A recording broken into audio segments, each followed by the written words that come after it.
Hey, welcome back to my channel. I hope you've had a very blessed day. It is a Vlogmas day 14. I am in the thick of it.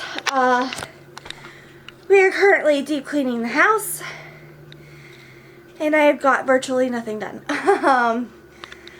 The hubby is helping my dad and my brothers get firewood in because their primary heat is a wood stove. And they ran out of wood, so he's helping them. I'm deep cleaning. He comes in and helps when he can clean. Insert clip of him shampooing the carpet, well, bleaching the carpet, because Blossom decided to use the bathroom in the house again. So now she's outside because I'm not dealing with that again. Like, there was no indication. She didn't whine, she didn't go to the door, she just did it out of spite. So yeah, I have a couple piles of stuff around the living room I have to get done, and then everything else I'm not showing you because it's absolutely repulsive. Not really, I just it's not something I'm going to put on the internet. But yeah, I can show you my giant to-do list, but other than that, there's not going to be much content. Maybe some laundry content and cleaning in here. But other than that, yeah. The bestie's supposed to come today. We are baby prepping, so she wants to come over and help. And I'm going to let her because there's a lot to do. Yeah, that's pretty much where what we're doing. Just deep cleaning. I've already dusted in here with my Swiffer. I might mop the walls, honestly. I've never mopped walls in my life, but it's all over TikTok, so I might do it. But I'm going to finish getting this carpet cleaned and then work on the couches and all the other rooms. Peace.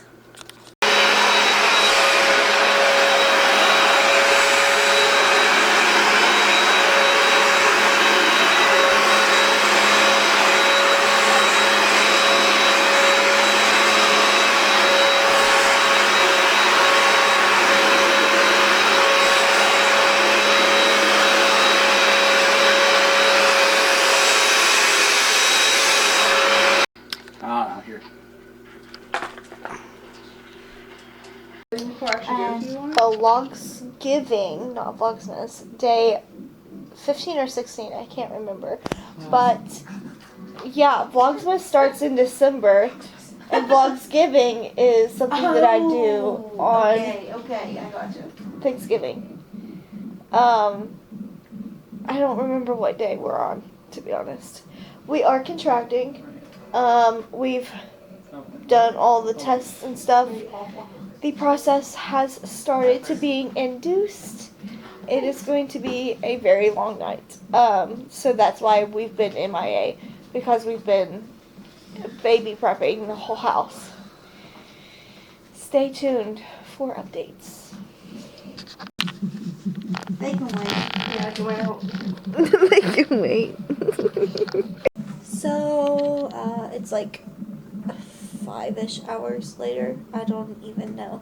But we took sleepy meds. We're gonna sleep and let the meds that I currently have going on to help soften the cervix do its thing. It takes up to 12 hours. And then I'm pretty sure we start Pitocin after that. So we will see. But I'm going to sleep. Peace. Good morning, guys. It is the next day. We survived. I decided to take some sleepy meds, but those didn't really help much on sleep-wise because Hannah decided that she was going to not stay on the fetal monitor, so they had to come in and keep moving everything. So I got like 3 hours of sleep, but it's okay because we're not as tired as I thought we were gonna be.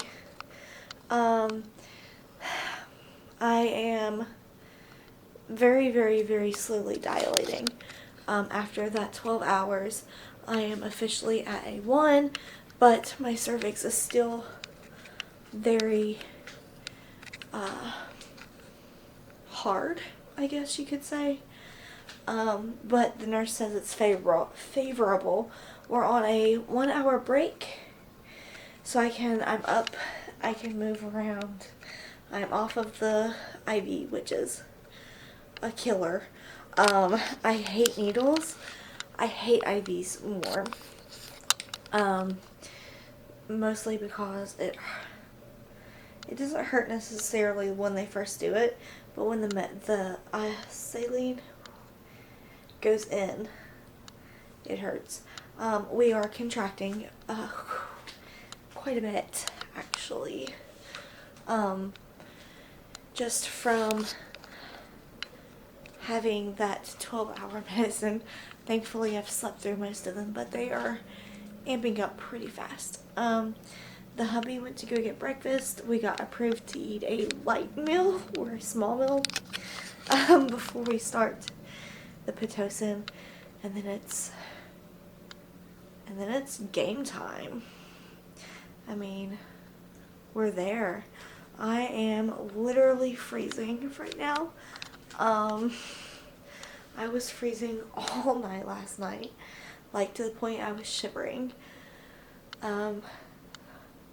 We had an interesting event happen also.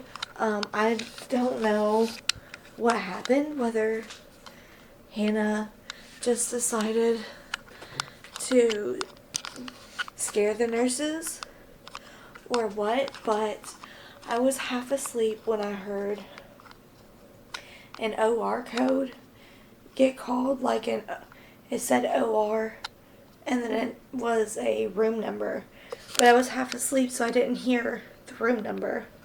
I just heard OR and tuned it out and was like trying to go back to sleep. But then the next thing I know, I have like 2 and 3 nurses on me. My door is being flung open, blankets are being flipped off of me, and they're like trying to find the baby's heartbeat. When you're half asleep on meds to knock you out, it's kind of scary, I'm not gonna lie. After that, I spent like 30 minutes trying to calm down because I was like, what just happened? The hubby slept mostly through the night, so that's good because he gets to take care of me, so I'm not going to complain about how much sleep he gets. I am probably going to try a nap through the first part of it, at least, hopefully. I'm going to try to prolong the epidural, like not get it, but because I'm being induced and we're using Pitocin, I'm definitely going to use it. But so far everything is going really well. I'm going to just walk around the room and stretch my legs and back and hips before I have to go and fight with an IV, because that machine does not roll easily. Yeah, I will give you guys an update when I have one. 1 week later, after the clip that you guys just seen of me in the hospital, we are home, and little Miss Hannah is phenomenal. She is the cutest baby in the world. So, after that clip, things go downhill for me. The doctor comes in. Hold on, I don't have my tripod with me, so I'm trying to, like, not kill my arms because they're just getting back to normal. The doctor came in and talked to me about a procedure. I want to say it has to do with a Foley catheter. I could be completely wrong on the name, but essentially they put a catheter in my uterus, blew it up, and manually dilated my cervix, because I was still at a 1 that morning, or the next morning. No, that morning of the clip, sorry. It's been a week. That morning of the clip, I was still at a 1. So they wanted to get it started, like get the process speeding up. And so they explained everything, and I said yes. So we did that. I did that without pain meds. Keep that in mind. The doctor was thoroughly impressed, apparently. Nobody gets that procedure done without the epidural. Like I said before, I wanted to wait as long as possible before getting the epidural. And I successfully did that. I'm very proud of myself. I'm not gonna lie. One of the reasons I didn't want the epidural was because I was scared of what could happen. Silly, I know, but we're all human. So we did that procedure, and it was supposed to take like 2 to 3 hours. It took 45 minutes. No, sorry. It took 30 minutes because they pulled on it twice. So after they inserted the balloon and blew it up, they would have to like manually pull it to simulate like the baby's head on the cervix. So they pulled on it twice every 30 minutes, like. And so after that hour, we were at a 4. And then once that happened, they wanted to start Pitocin and break my water. And I was still on the fence about the epidural. And the nurse knew that I was iffy on the epidural. And so she was like, you handled that procedure like a champion, but if you're going to get the epidural, you have to do it now before we break your water, because breaking your water is going to be excruciating, and then after that it'll basically be too late. So I said yes to the epidural. They put it in, started the Pitocin. Well, Pitocin was already started, sorry. And broke my water. And we stayed like that for, I don't even know, the rest of the day. It was like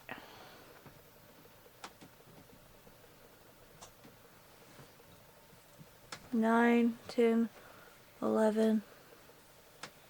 So it was noon when they broke my water. And we were just waiting for the Pitocin. We were having a really hard time with it because Hannah would go into stress after contractions. So they would turn the Pitocin up and have to turn the Pitocin back down. And it was like that all day. And then we started like laying in different positions to help baby engage into the birthing canal and stuff. And then finally, after a very long time, the nurse flipped me on my right side and was like, "Oh, by the way, you need to let us know if you feel like you need to poop." And I'm like, "Okay, keep in mind, I am drugged out of my mind. And pooping and farting and all of the things felt the same. Because it was just pressure. I couldn't distinguish my muscles. So I had felt like that for quite a while. And Dustin, the hubs, was out getting Taco Bell. So I waited. And I was super embarrassed because of, like, what if it wasn't the baby? And then I was like, well, that's just stupid. Who cares? At this point. Who cares? Well, it was. He got back with his Taco Bell. And then they checked. And we were all surprised when the nurse said, "Oh, that's baby's head." So then we started the process of pushing. We pushed for 45 minutes. And then at 11:02, Miss Hannah came into the beautiful world at 8 pounds and 2 ounces. I am going to insert a couple photos of her. I don't have any videos saved right now because she just sleeps most of the time. But she is adorable. So yeah, that's what happened after that. During recovery went pretty well. I am still super sore today, but while we were still in the hospital, I started getting really, really frustrated because the day that we were supposed to be released was Thanksgiving Day. And the doctor first came in and said that we were going to be released at like we would start the process at like 2 or 3. And I wanted to go see my family. Like, it's Thanksgiving. I should be out of here. I'm already very frustrated and sleep deprived because of all the nurses coming in and checking on us. We were told that she was borderline jaundice and that I was anemic. I still am anemic, unfortunately. But she is doing much better today. But while we were in the hospital, they weren't going to let us go until Friday. And I was like, we're supposed to be leaving today. They had all of our paperwork mixed up with some other family. So yeah, that was a process. But we're out. And that's all that matters. We're home, healthy, and safe. Yeah, that concludes Vlogsgiving. Now to start Vlogsmas. Thank you guys so much for watching. Please don't forget to like and subscribe. Hit the post notification bell for more baby content and cleaning content and postpartum hacks, I guess. Check out my TikTok. And if you didn't know, I am an author. The book is linked in the bio.